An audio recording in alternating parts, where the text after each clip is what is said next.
Hello दोस्तों, welcome to beat government job. दोस्तों, आज हम करेंगे आरआरबी ग्रुप डी और एचएससी सीटी ग्रुप डी के प्रीवियस ईयर क्वेश्चन। चलिए दोस्तों, आज हम करते हैं। नेपाल की सबसे लंबी नदी कौन सी है? दोस्तों, नेपाल की सबसे लंबी नदी पूछा गया है तो आपका राइट आंसर हो जाएगा ऑप्शन नंबर डी, यानी कि कर्णाली नदी है। दोस्तों, कर्णाली नदी आपका बिल्कुल राइट आंसर हो जाएगा।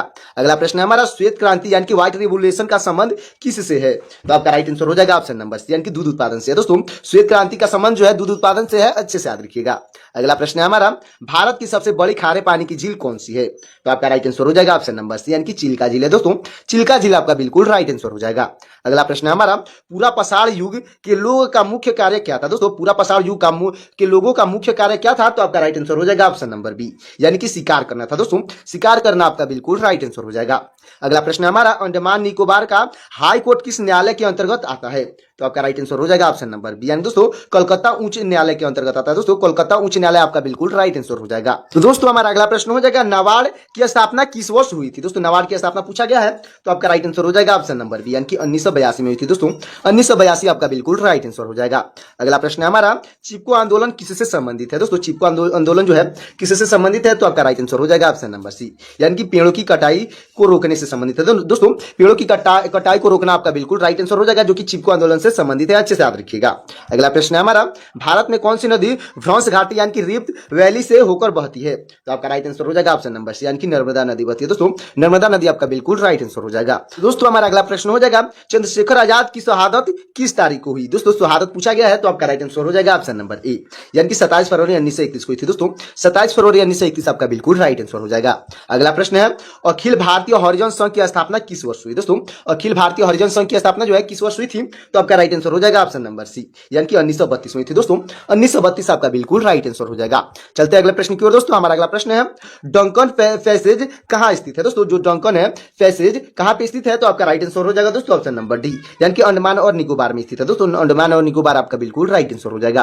अगला प्रश्न है, खरीफ का मौसम किस मानसून के बाद आता है? दोस्तों, खरीफ का मौसम जो है किस मानसून के बाद आता है? तो आपका राइट आंसर हो जाएगा ऑप्शन नंबर ए, यानी कि दक्षिण पश्चिम मानसून के बाद आता है। दोस्तों, दक्षिण पश्चिम मानसून आपका बिल्कुल राइट आंसर हो जाएगा। अगला प्रश्न है, कृषि क्षेत्र में आमतौर पर कौन सी बेरोजगारी पाई जाती है? तो आपका राइट आंसर हो जाएगा ऑप्शन नंबर डी, यानी दोस्तों प्रच्छन्न बेरोजगारी पाई जाती है। दोस्तों, प्रच्छन्न बेरोजगारी आपका बिल्कुल राइट आंसर हो जाएगा। अगला प्रश्न है, विजयनगर की राजधानी हम्पी किस राज्य में स्थित है? दोस्तों, विजयनगर की जो राजधानी है हम्पी किस राज्य में स्थित है? तो आपका राइट आंसर हो जाएगा ऑप्शन नंबर डी, यानी कि कर्नाटक में स्थित है। दोस्तों, कर्नाटक आपका बिल्कुल राइट आंसर हो जाएगा। अगला प्रश्न है हमारा, संत कबीर के गुरु कौन थे? दोस्तों, संत कबीर के गुरु कौन थे? तो आपके राइट आंसर हो जाएंगे ऑप्शन नंबर ए, यानी कि रामानंद थे। दोस्तों, रामानंद आपके बिल्कुल राइट आंसर हो जाएंगे। तो दोस्तों, हमारा अगला प्रश्न हो जाएगा, कलकत्ता में सुप्रीम कोर्ट की स्थापना किस एक्ट के तहत हुई थी? दोस्तों, पूछा गया है किस एक्ट के तहत हुई थी? तो आपका राइट आंसर हो जाएगा ऑप्शन नंबर बी, यानी कि रेगुलेटिंग एक्ट के तहत हुई थी। दोस्तों, रेगुलेटिंग एक्ट आपका बिल्कुल राइट आंसर हो जाएगा, जो कि 1773 में हुई थी, अच्छे से याद रखिएगा। अगला प्रश्न हो जाएगा दोस्तों हमारा, मंगल पांडे किस रेजिमेंट से थे? दोस्तों, पूछा गया मंगल पांडे जो है किस रेजिमेंट से थे? तो आपके राइट आंसर हो जाएगा ऑप्शन नंबर बी, यानी कि 34वीं बंगाल नेटिव इन्फेंट्री से थे। दोस्तों, 34वें बंगाल नेटिव इन्फेंट्री आपका बिल्कुल राइट आंसर हो जाएगा। अगला प्रश्न है, भारत में सबसे बड़ा अपीलीय न्यायालय कौन सा है? दोस्तों, भारत में पूछा गया है सबसे बड़ा अपीलीय न्यायालय कौन सा है? तो आपका राइट आंसर हो जाएगा ऑप्शन नंबर सी, यानी कि सर्वोच्च न्यायालय। दोस्तों, सर्वोच्च न्यायालय आपका बिल्कुल राइट आंसर हो जाएगा। अगला प्रश्न है, पानीपत का प्रथम युद्ध किस वर्ष हुआ? तो आपका राइट आंसर हो जाएगा ऑप्शन नंबर बी, यानी कि दोस्तों 1526 में हुआ था। दोस्तों, 1526 आपका बिल्कुल राइट आंसर हो जाएगा। अगला प्रश्न है हमारा, बिहार विद्यापीठ के संस्थापक कौन थे? तो आपका राइट आंसर हो जाएंगे ऑप्शन नंबर ए, यानी कि डॉक्टर राजेंद्र प्रसाद थे। दोस्तों, डॉक्टर राजेंद्र प्रसाद आपके बिल्कुल राइट आंसर हो जाएंगे। अगला प्रश्न है, भारतीय राष्ट्रीय कांग्रेस की स्थापना किस वर्ष हुई? दोस्तों, पूछा गया भारतीय राष्ट्रीय कांग्रेस की स्थापना जो है किस वर्ष हुई? तो आपका राइट आंसर हो जाएगा ऑप्शन नंबर बी, यानी कि 1850 में हुई थी। दोस्तों, 1885 आपका बिल्कुल राइट आंसर हो जाएगा। अगला प्रश्न है, बक्सर का युद्ध किस वर्ष लड़ा गया था? दोस्तों, बक्सर का युद्ध पूछा गया है कि किस वर्ष लड़ा गया था? तो आपका राइट आंसर हो जाएगा ऑप्शन नंबर बी, यानी कि 1764 में लड़ा गया था। दोस्तों, 1764 आपका बिल्कुल राइट आंसर हो जाएगा। अगला प्रश्न है, ब्रदर ऑफ इंडिया की स्थापना किसने की? दोस्तों, ब्रदर ऑफ इंडिया की स्थापना किसने की? तो आपके राइट आंसर हो जाएंगे ऑप्शन नंबर सी, यानी कि एनी बेसेंट ने की थी। दोस्तों, एनी बेसेंट आपके बिल्कुल राइट आंसर हो जाएगा। तो दोस्तों, हमारा अगला प्रश्न हो जाएगा, केंद्रीय बजट और रेलवे बजट को किस वर्ष मर्ज किया गया? तो आपका राइट आंसर हो जाएगा ऑप्शन नंबर सी, यानी कि 2017 में मर्ज किया गया है। दोस्तों, 2017 आपका बिल्कुल राइट आंसर हो जाएगा। अगला प्रश्न है, 1857 का विद्रोह कहां से शुरू हुआ था? तो आपका राइट आंसर हो जाएगा ऑप्शन नंबर डी, यानी कि मेरठ से शुरू हुआ था दोस्तों, मेरठ आपका बिल्कुल राइट आंसर हो जाएगा।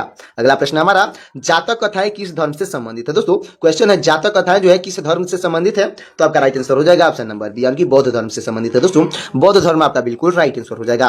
अगला प्रश्न हमारा, प्रायद्वीपीय भारत की सबसे ऊंची चोटी कौन सी है? तो आपका राइट आंसर हो जाएगा ऑप्शन नंबर सी, यानी कि अनाईमुड़ी है दोस्तों, अनाईमुड़ी आपका बिल्कुल राइट आंसर हो जाएगा। अगला प्रश्न हमारा, टोक्यो में इंडियन इंडिपेंडेंस लीग की स्थापना किसने की? दोस्तों टोक्यो में इंडियन इंडिपेंडेंस लीग की स्थापना किसने की? तो आपके राइट आंसर हो जाएंगे ऑप्शन नंबर बी, यानी कि राम बिहारी बोस ने की थी दोस्तों, राम बिहारी बोस आपके बिल्कुल राइट आंसर हो जाएंगे। अगला प्रश्न हमारा, संविधान संशोधन की प्रक्रिया कहां से शुरू की जा सकती है? तो आपका राइट आंसर हो जाएगा दोस्तों, आपका राइट आंसर हो जाएगा ऑप्शन नंबर सी, यानी कि लोकसभा और राज्यसभा से शुरू की जा सकती है दोस्तों, लोकसभा और राज्यसभा आपका बिल्कुल राइट आंसर हो जाएगा। तो दोस्तों हमारा अगला प्रश्न हो जाएगा, मुफ्त शिक्षा यानी कि अनुच्छेद 21A जो है किस संशोधन से जोड़ा गया? तो आपका राइट आंसर हो जाएगा ऑप्शन नंबर बी, यानी कि 86वां संविधान संशोधन से जोड़ा गया है दोस्तों, 86वां संशोधन आपका बिल्कुल राइट आंसर हो जाएगा। अगला प्रश्न है, कोलार गोल्ड फील्ड यानी कि KGF किस खनिज से लिए प्रसिद्ध है? दोस्तों जो कोलार गोल्ड फील्ड है किस खनिज के लिए प्रसिद्ध है? तो आपका राइट आंसर हो जाएगा ऑप्शन नंबर सी, यानी कि सोना के लिए प्रसिद्ध है दोस्तों, सोना यानी कि गोल्ड आपका बिल्कुल राइट आंसर हो जाएगा। अगला प्रश्न हमारा, मीथेन गैस का सामान्यतः किस नाम से जाना जाता है? तो आपका राइट आंसर हो जाएगा ऑप्शन नंबर बी, यानी दोस्तों मार्स गैस के नाम से जाना जाता है दोस्तों, मार्स गैस आपका बिल्कुल राइट आंसर हो जाएगा। अगला प्रश्न है, ओजोन परत वायुमंडल की किस परत में पाई जाती है? तो आपका राइट आंसर हो जाएगा ऑप्शन नंबर बी, यानी कि समताप मंडल में पाई जाती है दोस्तों, समताप मंडल आपका बिल्कुल राइट आंसर हो जाएगा। अगला प्रश्न है, किस अधिनियम से ब्रिटिश क्राउन का शासन सीधे भारत में स्थापित हुआ? दोस्तों क्वेश्चन है, किस अधिनियम से ब्रिटिश क्राउन का शासन जो है सीधे भारत में स्थापित हुआ? तो आपका राइट आंसर हो जाएगा ऑप्शन नंबर सी, यानी कि भारत सरकार अधिनियम 1858 के तहत जो स्थापित हुआ था, तो आपका राइट आंसर हो जाएगा भारत सरकार अधिनियम 1858 आपका बिल्कुल राइट आंसर हो जाएगा। तो दोस्तों हमारा अगला प्रश्न हो जाएगा, सर थॉमस रो किस मुगल साम्राज्य के दरबार में आए थे? दोस्तों क्वेश्चन एक बार और समझिएगा, सर थॉमस रो जो है किस मुगल साम्राज्य के दरबार में आए थे? तो आपका राइट आंसर हो जाएगा दोस्तों ऑप्शन नंबर सी, यानी कि जहांगीर के दरबार में आए थे दोस्तों, जहांगीर आपका बिल्कुल राइट आंसर हो जाएगा। अगला प्रश्न है, बुलर झील किस प्रकार की झील का उदाहरण है? दोस्तों क्वेश्चन है, बुलर झील जो है किस प्रकार का झील का उदाहरण है? तो आपका राइट आंसर हो जाएगा ऑप्शन नंबर बी, यानी कि मीठे पानी झील का उदाहरण है दोस्तों, मीठे पानी का झील आपका बिल्कुल राइट आंसर हो जाएगा। अगला प्रश्न है, सिंधु घाटी सभ्यता से पहले का युग कौन कहलाता था? दोस्तों कौन सा कहलाता था? तो आपका राइट आंसर हो जाएगा ऑप्शन नंबर सी, यानी कि दोस्तों पत्थर युग कहलाता था दोस्तों, यानी कि स्टोन एज आपका बिल्कुल राइट आंसर हो जाएगा। दोस्तों हमारा अगला प्रश्न हो जाएगा, हंटर्स एवं गैदर्स किस युग के लोग को कहते थे? तो आपका राइट आंसर हो जाएगा दोस्तों ऑप्शन नंबर बी, यानी कि पूरा पाषाण युग को कहते थे दोस्तों, पूरा पाषाण युग आपका बिल्कुल राइट आंसर हो जाएगा। अगला प्रश्न है, अंडमान निकोबार द्वीप समूह को किस उच्च न्यायालय से न्याय मिलता है? तो आपका राइट आंसर हो जाएगा दोस्तों ऑप्शन नंबर बी, यानी कि कोलकाता से न्याय मिलता है दोस्तों, कोलकाता आपका बिल्कुल राइट आंसर हो जाएगा। अगला प्रश्न है हमारा, नाबार्ड का मुख्य उद्देश्य क्या है? दोस्तों नाबार्ड जो है उसका मुख्य उद्देश्य क्या है? तो आपका राइट आंसर हो जाएगा ऑप्शन नंबर बी, यानी कि ग्रामीण विकास और ऋण है दोस्तों, ग्रामीण विकास